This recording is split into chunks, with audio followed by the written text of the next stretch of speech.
ಜೀವನದಲ್ಲಿ ಕೆಲಸವಾಗುವುದಿಲ್ಲ ಎನ್ನುವಂತಹ ಸಫಲತೆಯ ಬಗ್ಗೆ ಚಿಂತನೆಗಳನ್ನು ಮಾಡುವುದನ್ನು ಬಿಟ್ಟು ಬಿಡು. ನಿರಂತರವಾಗಿ ಪ್ರಾಮಾಣಿಕವಾಗಿರುವಂತಹ ಪ್ರಯತ್ನವನ್ನ ಪಡು. ಫಲ ಎನ್ನುವುದು ಕಾಲ ಸಮಯ ಎನ್ನುವುದು ಬಂದೇ ಬರುತ್ತದೆ. ಆಗ ನಿನ್ನ ಪ್ರಯತ್ನಕ್ಕೆ ತಕ್ಕ ರೀತಿಯ ಫಲ ಎನ್ನುವುದು ಸಿಕ್ಕೇ ಸಿಗುವುದು. ಸವಾಲುಗಳು ಎದುರಾಗುವಾಗ ಹೇಡಿಯಂತೆ ಆಗಬೇಡ. ಧೈರ್ಯದಿಂದ ಎದುರಿಸುವುದನ್ನ ಕಲಿತುಕೋ. ಖಂಡಿತವಾಗಿಯೂ ಕೂಡ ನೀನು ಅಂದುಕೊಂಡಿರುವಂತಹ ಕೆಲಸ ಹಾಗೆ ಆಗುತ್ತದೆ. ಆದರೆ ಸವಾಲುಗಳನ್ನು ಸ್ವೀಕರಿಸುವಂತಹ ಮನೋಧೋರಣೆ ನೀನು ಬೆಳೆಸಿಕೊಳ್ಳುವುದು ಅವಶ್ಯಕ. ಸಾವಿಗೆ ಎಂದಿಗೂ ಕೂಡ ಹೆದರಬೇಡ. ಏಕೆಂದರೆ ನೀನು ದೇಹವಲ್ಲ, ಆತ್ಮ. ಆತ್ಮಕ್ಕೆ ಎಂದಿಗೂ ಕೂಡ ಸಾವು ಇರುವುದಿಲ್ಲ ಎನ್ನುವಂತಹ ಸತ್ಯವನ್ನ ಅರಿತು ಜೀವನವನ್ನ ಮಾಡುವುದನ್ನು ಕಲಿತುಕೊಳ್ಳಬೇಕು. ಆಗುವುದೆಲ್ಲ ಒಳ್ಳೆಯದಕ್ಕೆ ಎಂದು ಪರಿಭಾವಿಸಬೇಕು. ಬದುಕಿನಲ್ಲಿ ವ್ಯತಿರಿಕ್ತವಾಗಿರುವಂತಹ ಸಂದರ್ಭಗಳು ಬರುವುದು ಸಹಜ. ಅವುಗಳನ್ನು ಧೈರ್ಯದಿಂದ ಎದುರಿಸುವುದನ್ನು ಮನುಷ್ಯ ಕಲಿಯಬೇಕು. ಆಗ ಮಾತ್ರ ತನ್ನ ಬದುಕನ್ನು ಒಂದು ಸಾರ್ಥಕತೆಯ ದಾರಿಯಲ್ಲಿ ಮುಂದುವರಿಸುವುದಕ್ಕೆ ಸಾಧ್ಯವಾಗುವುದು. ಯಾವುದೇ ಕೆಲಸವಾಗಲಿ ಸಫಲತೆಯನ್ನ ಪಡೆಯಲು ಕಠಿಣವಾಗಿರುವಂತಹ ಪರಿಶ್ರಮ, ಆತ್ಮವಿಶ್ವಾಸ ಮತ್ತು ದೃಢವಾಗಿ ಇರುವಂತಹ ಸಂಕಲ್ಪ ಅತ್ಯಂತ ಅವಶ್ಯಕವಾಗಿ ಬೇಕಾಗುತ್ತದೆ. ಇವುಗಳನ್ನು ನೀವು ಪಾಲಿಸಿದ್ದೇ ಆದರೆ ಖಂಡಿತವಾಗಿಯೂ ಕೂಡ ಯಾವುದೇ ಕೆಲಸವಾಗಲಿ ಅದರಲ್ಲಿ ನೀವು ವಿಫಲತೆಯನ್ನು ಕಾಣುವುದಕ್ಕೆ ಸಾಧ್ಯವೇ ಇಲ್ಲ. ಬದುಕಿನಲ್ಲಿ ಒಂದೊಂದು ಸಿಗುತ್ತದೆ, ಒಂದೊಂದು ಸಿಗುವುದಿಲ್ಲ. ಸಿಕ್ಕಿರುವುದರ ಬಗ್ಗೆ ತೃಪ್ತಿ ಎನ್ನುವುದು ಇರಬೇಕು. ಸಿಗದೇ ಇರುವುದರ ಬಗ್ಗೆ ನೀವು ಎಂದಿಗೂ ಕೂಡ ಯೋಚನೆಗಳನ್ನು ಮಾಡುತ್ತಾ ನಿಮ್ಮ ಅತ್ಯಮೂಲ್ಯವಾಗಿರುವಂತಹ ಸಮಯವನ್ನು ಕಳೆಯಬೇಡಿ. ಬದುಕಿನಲ್ಲಿ ಒಂದೊಂದು ಸಿಗುವುದು, ಒಂದೊಂದು ಸಿಗದೇ ಇರುವುದು. ನಮ್ಮಿಂದ ದೂರವಾಗಿರುವುದರ ಬಗ್ಗೆ ಯೋಚನೆಗಳನ್ನು ಮಾಡುವುದಕ್ಕೆ ಹೋಗಲೇಬೇಡಿ. ಹಠ ಎಂಬ ಅಸ್ತ್ರವನ್ನು ನಾವು ಸಾಧನೆಗೆ ಉಪಯೋಗಿಸಬೇಕೇ ಹೊರತು ದ್ವೇಷಕ್ಕೆ ಎಂದಿಗೂ ಕೂಡ ಉಪಯೋಗಿಸುವುದಕ್ಕೆ ಹೋಗಲೇಬಾರದು. ಎದುರಾಳಿ ಎಷ್ಟೇ ಒಳ್ಳೆಯ ವ್ಯಕ್ತಿಯಾಗಿ ಇದ್ದರೂ ಕೂಡ ಅವನು ಅಧರ್ಮದ ಪಕ್ಷದಲ್ಲಿ ಇದ್ದರೆ ಅವನನ್ನು ಸೋಲಿಸಲೇಬೇಕು. ಇಲ್ಲದಿದ್ದರೆ ಧರ್ಮ ಎನ್ನುವುದು ಸೋಲುತ್ತದೆ, ಅಧರ್ಮ ಎನ್ನುವುದು ಗೆಲ್ಲುತ್ತದೆ. ಯಾವುದೇ ಕಾರಣಕ್ಕೂ ಕೂಡ ಅಧರ್ಮ ಎನ್ನುವುದು ಗೆಲುವನ್ನು ಸಾಧಿಸಬಾರದು. ಎಲ್ಲದಕ್ಕೂ ಕೂಡ ಧರ್ಮವೇ ಮೇಲುಗೈಯನ್ನು ಸಾಧಿಸಬೇಕು. ಬದುಕು ಮನುಷ್ಯನನ್ನ ಎರಡೂ ಕಡೆಗೆ ಸೋಲಿಸುತ್ತಾ, ಒಂದು ಪ್ರೀತಿ, ಮತ್ತೊಂದು ಕುಟುಂಬ. ಈ ಎರಡುಗಳನ್ನು ನೀವು ನಿಭಾಯಿಸುವುದನ್ನು ಕಲಿಯಬೇಕು. ಬದುಕು ಎನ್ನುವುದೇ ಹಾಗೆ. ಕೆಲವೊಮ್ಮೆ ನಿಮ್ಮ ಗೆಳೆಯರಿಗಿಂತ ಶತ್ರುಗಳೇ ನಿಮ್ಮನ್ನ ಸರಿದಾರಿಯಲ್ಲಿ ನಡೆಯುವಂತೆ ಮಾಡುತ್ತಾರೆ. ನಿಮ್ಮ ಗೆಳೆಯರು ಕೆಲವೊಮ್ಮೆ ನಿಮ್ಮನ್ನ ಪಾತಾಳಕ್ಕೆ ನೂಕುವಂತಹ ಪ್ರಯತ್ನಗಳನ್ನು ಕೂಡ ಮಾಡಬಹುದು. ಇಲ್ಲಿ ಹೇಗೆ ಇರುತ್ತಾರೆ ಎನ್ನುವುದನ್ನು ಜನರು ನಾವು ಊಹೆ ಮಾಡುವುದಕ್ಕೂ ಕೂಡ ಸಾಧ್ಯವೇ ಇಲ್ಲ.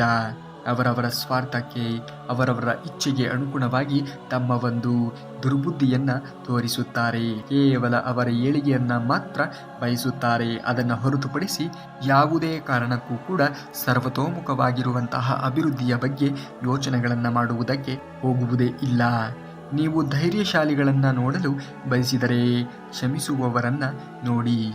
ಏಕೆಂದರೆ ಕ್ಷಮಿಸುವುದಕ್ಕೂ ಕೂಡ ಧೈರ್ಯ ಎನ್ನುವುದು ತುಂಬಾನೇ ಅವಶ್ಯಕವಾಗಿ ಬೇಕಾಗುತ್ತದೆ. ಕೋಪದಲ್ಲಿ ಯಾರಿಗೂ ಕೂಡ ಕೆಟ್ಟ ಮಾತುಗಳನ್ನು ಆಡುವುದಕ್ಕೆ ಹೋಗಬೇಡಿ. ನಿಮ್ಮ ಕೋಪ ಕರಗಿ ಹೋಗಿ ಬಿಡಬಹುದು. ಆದರೆ ನೀವು ಆ ಕೋಪದಲ್ಲಿ ಆಡಿರುವಂತಹ ಮಾತುಗಳು ಎಂದಿಗೂ ಕೂಡ ಮತ್ತೆ ಮರಳಿ ಸಿಗುವುದಕ್ಕೆ ಸಾಧ್ಯವೇ ಇಲ್ಲ. ಕೊಡುವುದನ್ನು ಕೊಡಲು ಶುರು ಮಾಡಿ, ಬರುವುದು ತಾನಾಗಿಯೇ ಬರುವುದು. ಅದು ಸಂಪತ್ತು ಆಗಲಿ, ಗೌರವವೇ ಆಗಲಿ, ಮೊದಲು ಕೊಡುವುದನ್ನು ಮನುಷ್ಯನು ಕಲಿತುಕೊಳ್ಳಬೇಕು. ಆಗ ತಾನಾಗಿಯೇ ಎಲ್ಲವೂ ಕೂಡ ನಿಮ್ಮ ಬಳಿಗೆ ಬಂದು ಸೇರುವುದು. ನಿನ್ನ ವಿಧಿಗೆ ನೀನೇ ಹೊಣೆ. ಮನುಷ್ಯ ತನ್ನ ವಿಧಿಯನ್ನು ತಾನೇ ಬರೆದುಕೊಳ್ಳುತ್ತಾನೆ. ಯಾರು ಹೇಗೆ ಯಾವ ರೀತಿಯ ಕರ್ಮಗಳನ್ನು ಮಾಡುತ್ತಾರೆಯೋ ಅದೇ ರೀತಿಯಾಗಿರುವಂತಹ ವಿಧಿಯು ರೂಪುಗೊಳ್ಳುವುದು. ಹಾಗಾಗಿ ಜೀವನದಲ್ಲಿ ಒಳ್ಳೆಯ ಹೊಣೆಗಳನ್ನು, ಒಳ್ಳೆಯ ವಿಧಿಗಳನ್ನು ನೀವು ಬರೆದುಕೊಳ್ಳಬೇಕು ಎನ್ನುವಂತಹ ಆಸೆ, ಆಕಾಂಕ್ಷೆಗಳು ನಿಮ್ಮಲ್ಲಿ ಇದ್ದರೆ ಒಳ್ಳೆಯ ರೀತಿಯ ಕರ್ಮಗಳನ್ನು, ನಿರಂತರವಾಗಿರುವಂತಹ ಕರ್ಮಗಳನ್ನು ಮಾಡುವುದನ್ನು ಕಲಿತುಕೊಳ್ಳಬೇಕು. ಯಾರು ನಿರಂತರವಾಗಿ ಶ್ರಮವನ್ನು ಹಾಕಿ ದುಡಿಯುತ್ತಾರೆಯೋ ಖಂಡಿತವಾಗಿಯೂ ಕೂಡ ಅವರು ಒಂದಲ್ಲ ಒಂದು ದಿನ ಜೀವನದಲ್ಲಿ ಯಶಸ್ಸನ್ನು ಕಾಣುತ್ತಾರೆ. ಇದು ಖಂಡಿತವಾಗಿಯೂ ಕೂಡ ಸತ್ಯವಾಗಿರುವಂತಹ ಮಾತು. ಎಲ್ಲರನ್ನ ಪ್ರೀತಿಸಿ, ಕೆಲವರನ್ನ ಮಾತ್ರ ನಂಬಿ. ಪ್ರಪಂಚದಲ್ಲಿ ಎಲ್ಲವೂ ಕೂಡ ಸತ್ಯ, ಎಲ್ಲರೂ ಕೂಡ ಸತ್ಯವಂತರಲ್ಲ. ಇದನ್ನ ಅರಿತು ಜೀವನವನ್ನು ನಿರ್ವಹಿಸಬೇಕು.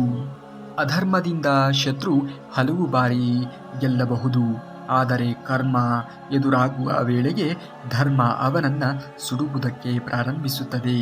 ಅವನ ಒಂದು ನಿರ್ನಾಮವನ್ನ ತಪ್ಪಿಸುವುದಕ್ಕೆ ಯಾರಿಂದಲೂ ಕೂಡ ಸಾಧ್ಯವೇ ಇಲ್ಲ. ಹಾಗಾಗಿ ಧರ್ಮಯುತವಾಗಿರುವಂತಹ ದಾರಿಯಲ್ಲಿ ಮನುಷ್ಯ ಮುಂದುವರಿಯಬೇಕು. ಅಧರ್ಮದ ದಾರಿಯಲ್ಲಿ ಯಾವುದೇ ಕಾರಣಕ್ಕೂ ಕೂಡ ಎಂದಿಗೂ ಹೋಗಲೇಬಾರದು. ಧರ್ಮದ ದಾರಿಯಲ್ಲಿ ಮುಂದುವರೆದಾಗ ಮಾತ್ರ ಜೀವನದಲ್ಲಿ ನಾವು ಅಂದುಕೊಂಡ ರೀತಿಯಲ್ಲಿ ಬದುಕುವುದಕ್ಕೆ ಸಾಧ್ಯವಾಗುವುದು. ಅಧರ್ಮದ ದಾರಿಯಲ್ಲಿ ಮುಂದುವರೆದರೆ ಆ ಕ್ಷಣದಲ್ಲಿ ಮಾತ್ರ ನಮಗೆ ಜೀವನದಲ್ಲಿ ಯಶಸ್ಸು ಎನ್ನುವುದನ್ನು ಕಾಣಬಹುದು. ಆದರೆ ಆ ಒಂದು ಯಶಸ್ಸು ಖಂಡಿತವಾಗಿಯೂ ಕೂಡ ನಮ್ಮ ಜೀವನದ ಉದ್ದಕ್ಕೂ ಹಾಗೇ ಇರುತ್ತದೆ ಎನ್ನುವುದನ್ನು ಹೇಳುವುದಕ್ಕೆ, ಊಹೆ ಮಾಡುವುದಕ್ಕೂ ಕೂಡ ಸಾಧ್ಯವೇ ಇಲ್ಲ. ಹಾಗಾಗಿ ಜೀವನದಲ್ಲಿ ನಿರಂತರತೆಯನ್ನು ಕಾಪಾಡಿಕೊಳ್ಳಬೇಕು. ಅದು ಪ್ರಾಮಾಣಿಕತೆ, ಧೈರ್ಯ, ನಿಷ್ಠೆ ಹಾಗೂ ಧರ್ಮಯುತವಾಗಿರುವಂತಹ ದಾರಿಯಲ್ಲಿ ಮಾತ್ರ ಆಗಿರಬೇಕು ಎನ್ನುವುದನ್ನು ಎಂದಿಗೂ ಕೂಡ ಮರೆಯಲೇಬಾರದು. ಸಮಾಧಾನ ಇದ್ದರೆ ಈ ಎಲ್ಲವೂ ಕೂಡ ಕಾಲ ಬಂದಾಗ ಸೇರುತ್ತದೆ. ಸಮಾಧಾನದಿಂದ, ತಾಳ್ಮೆಯಿಂದ ಯೋಚನೆಗಳನ್ನು ಮಾಡುವುದನ್ನು ಮನುಷ್ಯ ಕಲಿತುಕೊಳ್ಳಬೇಕು. ಸಿಟ್ಟು ಎನ್ನುವುದು ನಿಮ್ಮಲ್ಲಿನ ಒಳ್ಳೆಯ ಗುಣಗಳನ್ನು ನಾಶ ಮಾಡುತ್ತದೆ. ಯಾವುದೇ ಕಾರಣಕ್ಕೂ ಕೂಡ ಜೀವನದಲ್ಲಿ ಅದೆಷ್ಟೇ ಸಂದರ್ಭ ಕಠೋರವಾಗಿ ಇದ್ದರೂ ಕೂಡ ನೀವು ಸಿಟ್ಟನ್ನು ಮಾಡಿಕೊಳ್ಳುವುದನ್ನು ನಿಲ್ಲಿಸಬೇಕು. ತಾಳ್ಮೆಯಿಂದ ಯೋಚನೆಗಳನ್ನು ಮಾಡುವುದನ್ನು ಕಲಿತುಕೊಳ್ಳಬೇಕು. ಎಲ್ಲ ಸಮಸ್ಯೆಗಳಿಗೂ ಕೂಡ ಪರಿಹಾರ ಎನ್ನುವುದು ಇದ್ದೇ ಇರುತ್ತದೆ. ಆ ಸಮಸ್ಯೆಯ ಜೊತೆಯಲ್ಲಿಯೇ ಪರಿಹಾರವೂ ಕೂಡ ಹುಟ್ಟಿರುತ್ತದೆ. ನಾವು ತಾಳ್ಮೆಯನ್ನು ತೆಗೆದುಕೊಂಡು ಯೋಚನೆಯನ್ನು ಮಾಡಿ ನೋಡಿದಾಗ ಎಲ್ಲ ಸಮಸ್ಯೆಗಳಿಗೆ ಪರಿಹಾರ ಎನ್ನುವುದು ಸಿಕ್ಕೇ ಸಿಗುತ್ತದೆ. ಮೌನ ಎನ್ನುವುದು ನಿಮ್ಮಲ್ಲಿನ ಒಳ್ಳೆಯ ಗುಣಗಳನ್ನು ಒಳೆಯುವ ಹಾಗೆ ಮಾಡುತ್ತದೆ. ಸದಾ ಕಾಲ ಮೌನಯುತವಾಗಿ ಯೋಚನೆಗಳನ್ನು ಮಾಡುವುದನ್ನು ಕಲಿತುಕೊಳ್ಳಬೇಕು. ಸಿಟ್ಟಿನಿಂದ ನೀವು ತೆಗೆದುಕೊಂಡಿರುವಂತಹ ನಿರ್ಧಾರಗಳು ನಿಮ್ಮ ಜೀವನಕ್ಕೆ ಕುತ್ತನ್ನು ತರಬಹುದು. ಅದೇ ನೀವು ಮೌನದಿಂದ ಯೋಚನೆಗಳನ್ನು ಮಾಡಿ ತೆಗೆದುಕೊಂಡಿರುವಂತಹ ನಿರ್ಧಾರಗಳು ನಿಮ್ಮ ಬದುಕಿನ ಬಂಡಿಗೆ ಉನ್ನತವಾಗಿರುವಂತಹ ಪಯಣವನ್ನು ಸಾಗಿಸುವುದಕ್ಕೆ ಒಳ್ಳೆಯ ಮಾರ್ಗವಾಗಿ ಮಾರ್ಪಾಡಾಗಬಹುದು. ನಿನ್ನೆಯ ಬಗ್ಗೆ ಯೋಚಿಸಿ ನಾಳೆಯನ್ನು ಹಾಳು ಮಾಡಿಕೊಳ್ಳಬೇಡ. ಇವತ್ತಿನದನ್ನು ಸರಿಯಾಗಿ ಬಳಸಿಕೊಳ್ಳುವುದನ್ನು ಕಲಿತುಕೋ. ಆಗ ನಾಳೆ ಬರುವಂಥವು ಎಲ್ಲವೂ ಕೂಡ ಒಳ್ಳೆಯದಾಗಿಯೇ ಇರಲಿದೆ. ಪ್ರಸ್ತುತವನ್ನು ಸರಿಯಾದ ರೀತಿಯಲ್ಲಿ ಯಾವ ಮನುಷ್ಯನು ನಿರ್ವಹಿಸುತ್ತಾನೆಯೋ ಆತನ ಭವಿಷ್ಯ ಎನ್ನುವುದು ಖಂಡಿತವಾಗಿಯೂ ಉಜ್ವಲವಾಗಿಯೇ ಇರುತ್ತದೆ. ಕಷ್ಟದಲ್ಲಿ ಕೈ ಬಿಟ್ಟವರನ್ನು ಮರೆತರೂ ಕಷ್ಟದಲ್ಲಿ ನಮ್ಮ ಕೈಯನ್ನು ಹಿಡಿದವರನ್ನು ಯಾವುದೇ ಕಾರಣಕ್ಕೂ ಕೂಡ ಮರೆಯುವುದಕ್ಕೆ ಮನುಷ್ಯ ಹೋಗಲೇಬಾರದು. ಕಷ್ಟದಲ್ಲಿ ಮಾತ್ರ ಜನರು ಹೇಗೆ ಎನ್ನುವುದು ನಮಗೆ ಅರಿವಾಗುವುದು. ಕಷ್ಟ ಮಾತ್ರ ನಮಗೆ ಜನರ ಮುಖವಾಡವನ್ನು ತಿಳಿಸುವುದಕ್ಕೆ ಸಾಧ್ಯವಾಗುವುದು. ಒಳ್ಳೆಯವರು ಎಲ್ಲರಿಗೂ ಕೂಡ ಮೋಸ ಮಾಡುವುದಿಲ್ಲ. ಒಳ್ಳೆಯತನದಿಂದಲೇ ಅವರೇ ಹೆಚ್ಚಾಗಿ ಮೋಸ ಹೋಗುತ್ತಾರೆ. ಇದು ಕಟ್ಟಿಟ್ಟ ಬುತ್ತಿಯಂತೆ. ಖಂಡಿತವಾಗಿಯೂ ಕೂಡ ಎಲ್ಲಿ ಒಳ್ಳೆಯತನವನ್ನು ತೋರಿಸಬೇಕೋ, ಎಲ್ಲಿ ಕೆಟ್ಟತನವನ್ನು ಪ್ರದರ್ಶನ ಮಾಡಬೇಕೋ, ಎಲ್ಲಿ ಹೇಗೆ ಮಾತನಾಡಬೇಕು ಎನ್ನುವುದನ್ನು ಮನುಷ್ಯ ಕಲಿಯಲೇಬೇಕು. ಆಗ ಮಾತ್ರ ಮನುಷ್ಯ ಅಂದು ಅನಿಸಿಕೊಂಡವನು ಜೀವನದಲ್ಲಿ ಉದ್ಧಾರ ಆಗುವುದಕ್ಕೆ ಸಾಧ್ಯವಾಗುವುದು. ಒಳ್ಳೆಯತನಕ್ಕೆ ಬೆಲೆ ಇಲ್ಲ ಅನ್ನುವುದು ಎಷ್ಟು ಸತ್ಯವಾಗಿರುವಂತಹ ಮಾತೋ, ಅದೇ ರೀತಿಯಾಗಿ ಆ ಒಳ್ಳೆಯತನ ನಮ್ಮ ಕೈಯನ್ನು ಬಿಡುವುದಿಲ್ಲ ಅನ್ನುವುದು ಕೂಡ ಅಷ್ಟೇ ಪ್ರಮಾಣದಲ್ಲಿರುವಂತಹ ಸತ್ಯವಾಗಿರುವಂತಹ ಮಾತು. ಹಾಗಾಗಿ ಜೀವನದಲ್ಲಿ ಒಳ್ಳೆಯತನವನ್ನು ಮೈಗೂಡಿಸಿಕೊಂಡು ಬೆಳೆಯುವುದನ್ನು ಮನುಷ್ಯ ನೋಡಬೇಕು. ಮನಸ್ಸು ಎನ್ನುವುದು ಪರಿಶುದ್ಧವಾಗಿ ಇದ್ದಾಗ ಮಾತ್ರ ಭಗವಂತ ಬಂದ ನೆಲೆಸುತ್ತಾನೆ. ಕಾಮ, ಕ್ರೋಧ, ಲೋಪ ತುಂಬಿರುವಂತಹ ಮನಸ್ಸು ಭಗವಂತನ ಆರಾಧನೆಗೆ ಉಪಯೋಗಕ್ಕೆ ಬರುವುದೇ ಇಲ್ಲ. ಹಾಗಾಗಿ ಜೀವನದಲ್ಲಿ ನೀವು ಯಾವಾಗಲೂ ಕೂಡ ಶುದ್ಧವಾಗಿರುವಂತಹ ಮನಸ್ಸನ್ನು ಹೊಂದುವುದನ್ನು ಕಲಿಯಬೇಕು. ಯಾರ ಬಗ್ಗೆಯೂ ಕೂಡ ಕೆಟ್ಟದ್ದಾಗಿ ಯೋಚನೆಗಳನ್ನು ಮಾಡುವುದಕ್ಕೆ ಹೋಗಲೇಬಾರದು. ನೀವು ಕೆಟ್ಟದ್ದನ್ನು ಇನ್ನೊಬ್ಬರ ಬಗ್ಗೆ ಯೋಚನೆಗಳನ್ನು ಮಾಡುತ್ತಾ ನಿಮ್ಮ ಸಮಯವನ್ನು ವ್ಯರ್ಥ ಮಾಡಿಕೊಳ್ಳುವುದರಿಂದ ನಿಮಗೆ ನಷ್ಟ ವಿನಃ ಬೇರೆಯವರಿಗೆ ಏನೂ ಕೂಡ ಆಗುವುದೇ ಇಲ್ಲ. ಅದೇ ರೀತಿಯಾಗಿ ನೀವು ಬೇರೆಯವರಿಗೆ ಏನನ್ನು ಬಯಸುತ್ತೀರಿಯೋ ಅದೇ ರೀತಿಯಾಗಿ ಇತರರು ಕೂಡ ನಿಮ್ಮ ಜೀವನದಲ್ಲಿಯೂ ಹಾಗೆ ಬಯಸುತ್ತಾರೆ ಎನ್ನುವುದನ್ನು ಮರೆಯಲೇಬೇಡಿ. ತಪ್ಪುಗಳನ್ನು ಸುಧಾರಿಸಬಹುದು, ತಪ್ಪು ತಿಳುವಳಿಕೆಯನ್ನು ಸುಧಾರಿಸಬಹುದು, ಆದರೆ ತಪ್ಪು ಯೋಚನೆಗಳನ್ನು ಯಾವುದೇ ಕಾರಣಕ್ಕೂ ಕೂಡ ಸುಧಾರಿಸುವುದಕ್ಕೆ ಸಾಧ್ಯವಾದೀತೆ? ಖಂಡಿತವಾಗಿಯೂ ಕೂಡ ಇಲ್ಲ. ಆ ಯೋಚನೆಗಳನ್ನು ನಾವು ಮೈಗೂಡಿಸಿಕೊಂಡು ಜೀವನದಲ್ಲಿ ಬೆಳೆಯುವುದನ್ನು ನೋಡಬೇಕು. ಅನುಮಾನ ತಪ್ಪಾಗಬಹುದು, ಆದರೆ ಅನುಭವ ಎನ್ನುವುದು ಯಾವುದೇ ಕಾರಣಕ್ಕೂ ಮನುಷ್ಯನಿಗೆ ತಪ್ಪಾಗುವುದಕ್ಕೆ ಸಾಧ್ಯವೇ ಇಲ್ಲ. ಅನುಭವ ಎನ್ನುವುದು ಜೀವನದ ಸತ್ಯ ಘಟನೆ ಆಗಿದೆ. ಹಾಗಾಗಿ ನೀವು ಅನುಭವಯುತವಾಗಿರುವಂತಹ ಜೀವನವನ್ನು ಕಟ್ಟಿಕೊಳ್ಳಬೇಕು. ಯಾರಾದರೂ ದೊಡ್ಡವರು ಅನುಭವದ ಮಾತುಗಳನ್ನು ಹೇಳುತ್ತಿದ್ದಾರೆ ಅಂದರೆ ಖಂಡಿತವಾಗಿಯೂ ಕೂಡ ಆಲಿಸಿ. ಖಂಡಿತವಾಗಿಯೂ ಕೂಡ ನೀವು ಅದನ್ನು ಅನುಭವಿಸದೇ ಇರಲು ಅದು ಒಂದು ಪಾಠವಾಗಿ ನಿಮಗೆ ಪರಿವರ್ತನೆ ಆಗುವುದು. ಅನುಭವದ ಮಾತುಗಳನ್ನು ಹಿರಿಯರ ಬಾಯಿಯಲ್ಲಿ ಕೇಳುವುದು ಒಳ್ಳೆಯದು. ಅದು ನಮ್ಮ ಜೀವನಕ್ಕೆ ಒಂದು ಮಾರ್ಗದರ್ಶನವನ್ನು ನೀಡುತ್ತದೆ. ಯಾವುದನ್ನು ಮಾಡಬೇಕು, ಯಾವುದನ್ನು ಮಾಡಬಾರದು ಎನ್ನುವಂಥದ್ದನ್ನು ನಾವು ಹಿರಿಯರ ಮಾರ್ಗದರ್ಶನದಲ್ಲಿ ಮುಂದುವರಿಯುವುದು ಖಂಡಿತವಾಗಿಯೂ ಕೂಡ ನಮ್ಮ ಜೀವನಕ್ಕೆ ಒಳಿತನ್ನು ಮಾಡುವುದು. ಕಲಿತುಕೋ, ಸಂಬಂಧಗಳನ್ನು ಪ್ರೀತಿ ಕೊಟ್ಟು ಉಳಿಸಿಕೋ. ಕೆಟ್ಟ ಸಂಬಂಧಗಳನ್ನು ಮೌನವಾಗಿ ಇದ್ದುಕೊಂಡೇ ಕಳೆದುಕೊಳ್ಳಿ. ಖಂಡಿತವಾಗಿಯೂ ಕೂಡ ನೀವು ಮಾತಿಗೆ ಮಾತನ್ನು ಬೆಳೆಸುವುದರಿಂದ ಯಾವುದೇ ರೀತಿಯಾಗಿರುವಂತಹ ಪ್ರಯೋಜನ ಇಲ್ಲ. ಯಾರು ನಿಮ್ಮನ್ನು ಚೆನ್ನಾಗಿ ಅರಿತುಕೊಳ್ಳುತ್ತಾರೆಯೋ ಖಂಡಿತವಾಗಿಯೂ ಕೂಡ ಅವರು ನಿಮ್ಮ ಬಳಿಗೆ ಇದ್ದೇ ಇರುತ್ತಾರೆ. ಯಾರು ನಿಮ್ಮನ್ನು ಅರಿತುಕೊಳ್ಳುವುದಿಲ್ಲವೋ ಅವರು ನೀವು ಏನೇ ಮಾಡಿದರೂ ಕೂಡ ನಿಮ್ಮ ಬಳಿಯಲ್ಲಿ ಇರುವುದಕ್ಕೆ ಸಾಧ್ಯವೇ ಇಲ್ಲ. ಯಾರು ನಿಮ್ಮನ್ನು ಚೆನ್ನಾಗಿ ತಿಳಿದಿರುತ್ತಾರೆಯೋ ಅವರು ಮಾತ್ರ ನಿಮ್ಮ ಬಳಿಯಲ್ಲಿ ಶಾಶ್ವತವಾಗಿ ನೆಲೆ ನಿಲ್ಲುವುದಕ್ಕೆ ಸಾಧ್ಯವಾಗುವುದು.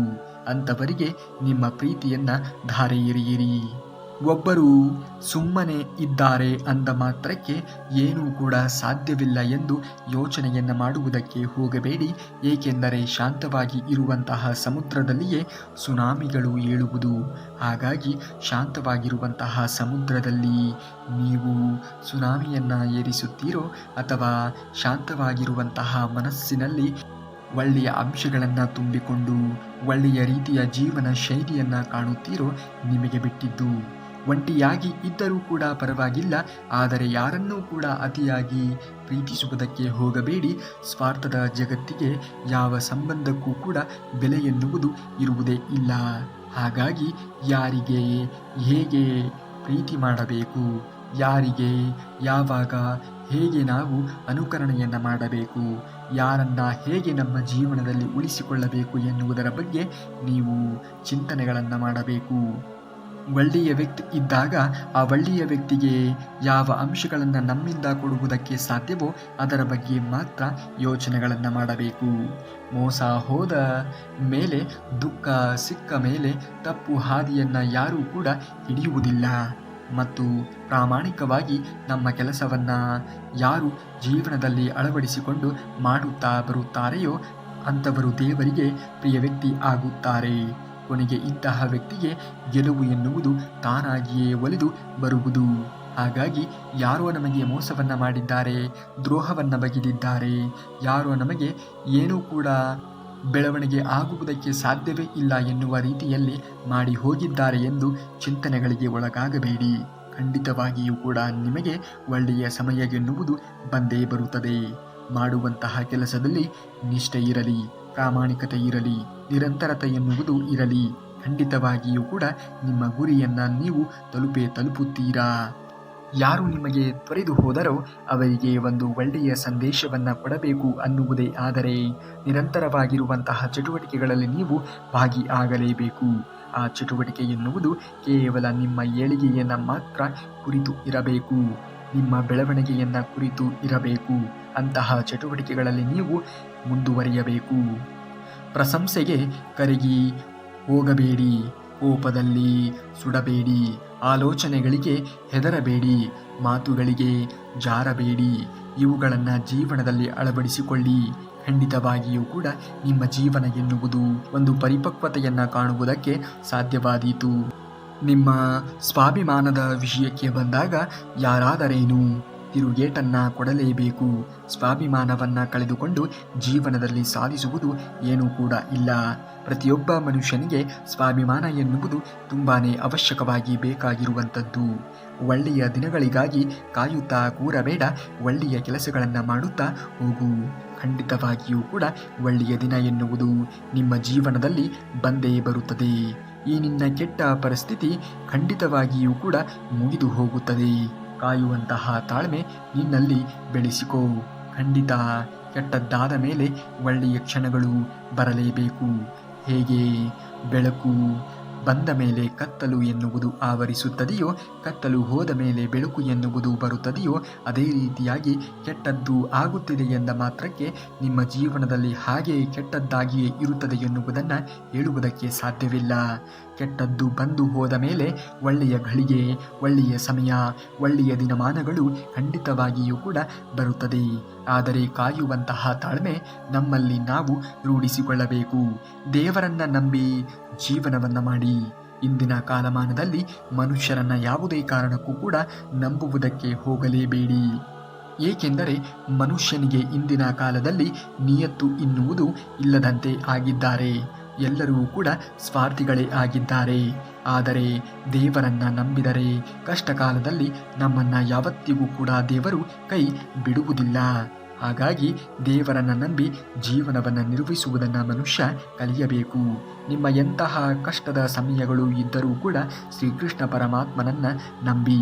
ಖಂಡಿತವಾಗಿಯೂ ಕೂಡ ನಿಮ್ಮ ಸಮಸ್ಯೆಗಳಿಗೆ ಪರಿಹಾರವನ್ನು ಆ ದೇವರು ಸೂಚಿಸುತ್ತಾನೆ. ಕೃಷ್ಣನನ್ನು ನಂಬಿದವರಿಗೆ ಇದುವರೆಗೂ ಯಾವುದೇ ರೀತಿಯ ಮೋಸ ಎನ್ನುವುದು ಹಾಗೆ ಇಲ್ಲ. ಕೆಲವೊಂದು ಪರಿಸ್ಥಿತಿಗಳಲ್ಲಿ ನಾವು ಮೌನವಾಗಿ ಇರುವುದರಿಂದಲೇ ಸಮಸ್ಯೆಗಳು ತಾನಾಗಿಯೇ ಪರಿಹಾರ ಆಗುತ್ತದೆ. ಹಾಗಾಗಿಯೇ ಜೀವನದಲ್ಲಿ ತಾಳ್ಮೆಯಿಂದ ಇರಬೇಕಾದದ್ದು ತುಂಬಾ ಮಹತ್ವವಾದದ್ದು. ಕೆಲವೊಮ್ಮೆ ಪರಿಸ್ಥಿತಿಗಳು ನಿಮ್ಮ ಕೈ ಮೀರಿ ಹೋದಾಗ ತಾಳ್ಮೆಯಿಂದ ಇರುವುದನ್ನು ಕಲಿಯಬೇಕು. ಒಳ್ಳೆಯದು. ಏಕೆಂದರೆ ಪರಿಸ್ಥಿತಿಗಳು ಬದಲಾಗದೆ ಹೋದರೂ ಕೂಡ ನಿಮ್ಮ ಮನಸ್ಥಿತಿಯನ್ನು ಬದಲಾಯಿಸಿಕೊಳ್ಳಬಹುದು. ಜೀವನದಲ್ಲಿ ತಾಳ್ಮೆ ಎನ್ನುವುದು ತುಂಬಾ ಮಹತ್ವವಾದದ್ದು. ತಂದೆಯ ಕೋಪ ಎನ್ನುವುದು ದಾರಿಯನ್ನು ತೋರಿಸುತ್ತದೆ. ತಾಯಿಯ ಕೋಪ ಎನ್ನುವುದು ನಮ್ಮ ಹೊಟ್ಟೆಯನ್ನು ತುಂಬಿಸುತ್ತದೆ. ಗುರುವಿನ ಕೋಪ ಎನ್ನುವುದು ನಮಗೆ ವಿದ್ಯೆಯನ್ನು ಕಲಿಸುತ್ತದೆ. ಶತ್ರುವಿನ ಕೋಪ ಎನ್ನುವುದು ನಮಗೆ ಕೋಪವನ್ನು ಕಲಿಸುತ್ತದೆ. ಹೆಚ್ಚಾಗಿ ಕೋಪ ಮಾಡಿಕೊಳ್ಳುವವರು ಹೃದಯದಲ್ಲಿ ಪ್ರೀತಿಯನ್ನು ತುಂಬಿರುತ್ತಾರೆ.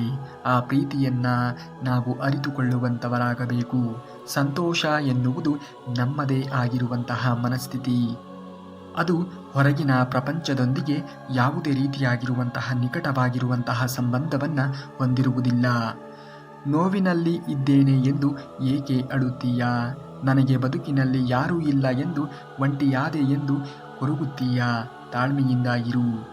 ನೊಂದವರ ಪಾಲಿಗೆ ದೇವರು ಯಾವಾಗಲೂ ಕೂಡ ಇರುತ್ತಾನೆ ಅನ್ನುವುದನ್ನು ಯಾವುದೇ ಕಾರಣಕ್ಕೂ ಕೂಡ ಮರೆಯುವುದಕ್ಕೆ ಹೋಗಲೇಬೇಡ.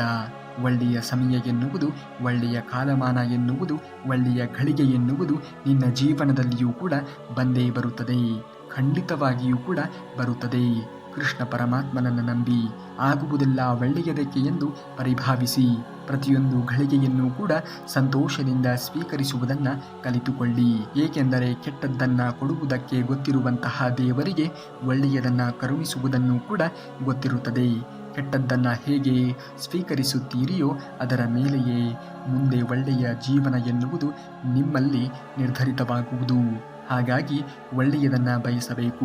ಒಳ್ಳೆಯ ದಾರಿಯಲ್ಲಿ ಮುಂದುವರಿಯಬೇಕು.